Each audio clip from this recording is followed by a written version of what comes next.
easy to get satisfied where we are. When we've seen blessing and favor, God's protected us, promoted us, opened doors, we can start thinking that we've seen our best days. But God never does His greatest feats in your yesterdays. They're always in your future. The scripture says, the path of the righteous gets brighter and brighter. What God has in front of you is more fulfilling, more rewarding than anything you've seen in the past. But sometimes, before it gets brighter, it gets darker. Before we see more than enough, we go through a season of not enough. There are times the good has to come to an end to make room for the best. Get away from these people that's in your life that ain't doing nothing. Get away from people in your life that's hating. Get away from your family members that ain't ever opened a business.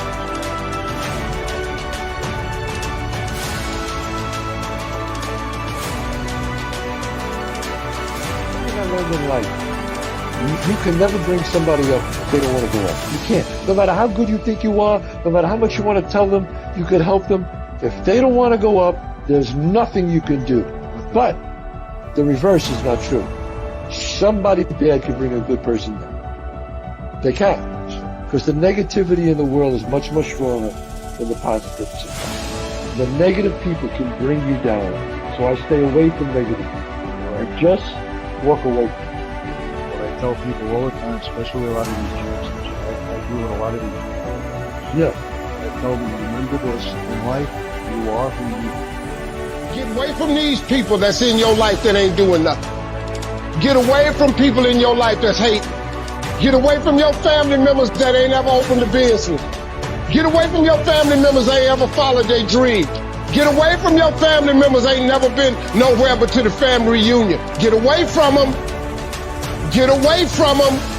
I had to do it. When I told everybody I was getting into comedy, man, oh Lord have mercy. You can't get into comedy. You ain't even funny. How you gonna make money telling jokes? Now in the beginning, it looked like they was right. But I never gave up. Weeds don't have to have any encouragement to grow. You don't have to water them. They don't have to get sunshine. They don't have to have fertile ground. They will grow through the cracks of a sidewalk. But if you want to grow orchids or roses or any kind of exotic flowers, there are special processes and procedures you must go through. Well, by the same token, you don't have to force yourself or motivate yourself to think negatively, to be depressed, to hate somebody, to want revenge, to want to get back at somebody, to beat yourself up over the head, to feel loaded with guilt. You don't have to make any effort to do that. Your mind is on automatic. It will do that by itself. But if you want to begin to move into your own personal greatness, if you want to begin to really enjoy a happy, successful, healthy life, you've got to be willing to go against the tide. You've got to be willing to harness your will and say, in spite of this, I'm in control here. I'm not going to let this get me down. I'm not going to let this destroy me. How you handle difficult people will determine how high you will go. If you treat them the way they treat you, then you'll get stuck. If they're disrespectful and you're disrespectful back, that will keep you from going further. The scripture says you overcome evil with good. You never overcome disrespect with more disrespect. You never get ahead doing to others what they did to you. That's a test of your character. God is seeing what He can trust you. Will you be the bigger person overlooking yourself? Will you stay on the high road and not get baited into conflict? You only have so much emotional energy each day. It's not an unlimited supply. It takes a lot of energy to get upset, live offended, think about what they said, try to straighten them out. That's energy you need for your dreams, to pursue your goals, to enjoy your family.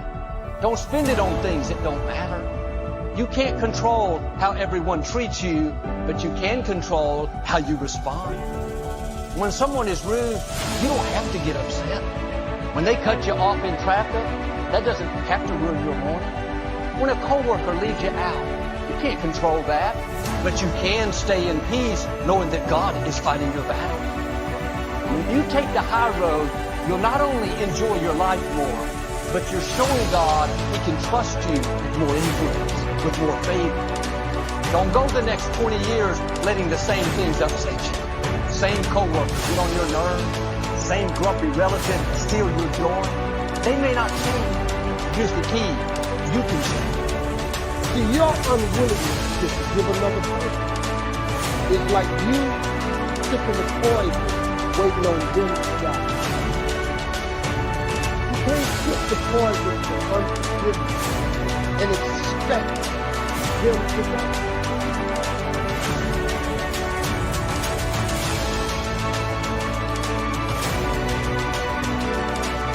I've always known this, but somebody told me something one time about forgiveness. Forgiveness is not for the other person. Forgiveness is you. See, your unwillingness to forgive another person is like you sipping the poison, waiting on them to die. You can't sip the poison of unforgiveness and expect them to die. Forgiveness is for you. Something else I heard somebody say. You can't drive your car looking in the rearview mirror. You can't. If you keep looking in the rearview mirror, you're going to keep crashing your car. There's a reason why the rearview mirror is this big and the windshield is this big. That's the reason. From all the rearview mirror does is allows you to see what you have and to prevent what you have from coming up on you again. That's all the rearview mirror is for. The windshield is your future. It's where you go. It's where you head. I hope you all pick up. And think about that, how that affects you. If you got someone who you feel has wronged you and you carry it out, that's like a past. And all it's doing is eating away at you. Do you know how many people I've had to forgive that have never asked me for forgiveness? You know how many people I just let go so I could just go where God had for me? Because I just ain't have no more time to spend no more time thinking about that. Forgiveness is giving up your past. I think for myself, and I know many of you think forgiving means accepting what's happened to you. Well, it is accepting that it has happened to you. Not accepting that it was okay for it to happen. It is accepting that it has happened, and now what do I do? Giving up the hope, not holding on, hoping, wishing that it could have been any other way. Well, giving up the hope that we had. And when I got that, I think it took me to the next level of being a better person, because I don't hold grudges for anything or any situation, and neither should you. It's letting go of the past does not hold you prisoner, does not hold you hostage. Because when you hang on to that stuff, it affects everything that you do. It poisons everything that you try to do. And so I didn't think it was fair when God asked me to do it, but I decided to be obedient to Him, keeping in mind that I still didn't feel like it. If we can ever understand, please understand this thing, you don't have to feel like doing what's right in order to do it. That was such a big thing for me to learn in the earlier years of my walk with God. I don't have to feel like doing it to do it. I don't have to think it's a good idea. I don't have to want to. All I need to do is do what God told me to do, because I trust Him and I believe that He's good and that He's got my best interest in mind. Last time you were hurt and moved by someone in your work. If I know life the way I think I know life, your answer would probably be not too long ago, maybe even last week. You were hurt so deeply, and it could have been 20 years ago. But right now, you can remember everything about that moment. You remember what day of the week it was. You remember what color underwear you were wearing when she spoke to you that way. You remember which way the wind was blowing. Some things that hurt you so bad, you'll never forget anything about it.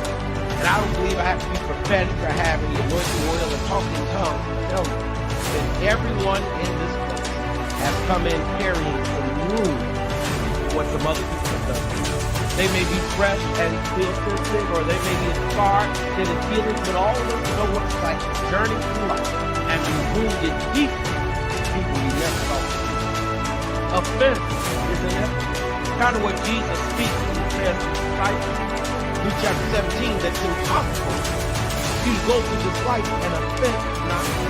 That I don't care how saved and sanctified you are, you will be misled.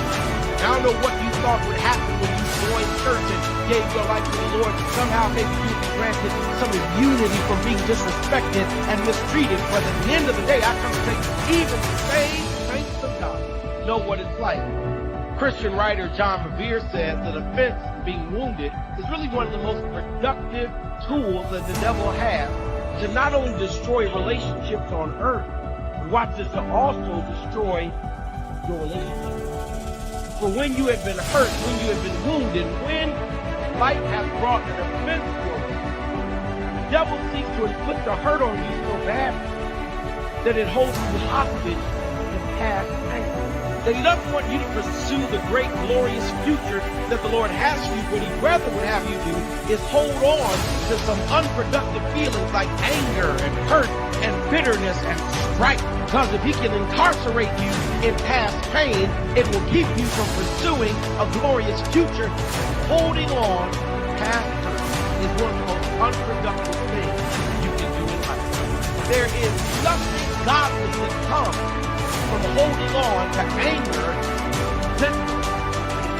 Not only does it seek to damage you by incarcerating you into past pain, but through the offense, through the hurt, through the word that was disrespectful, the devil tries to put you in a place where you think you are unable, or even better yet, unwilling.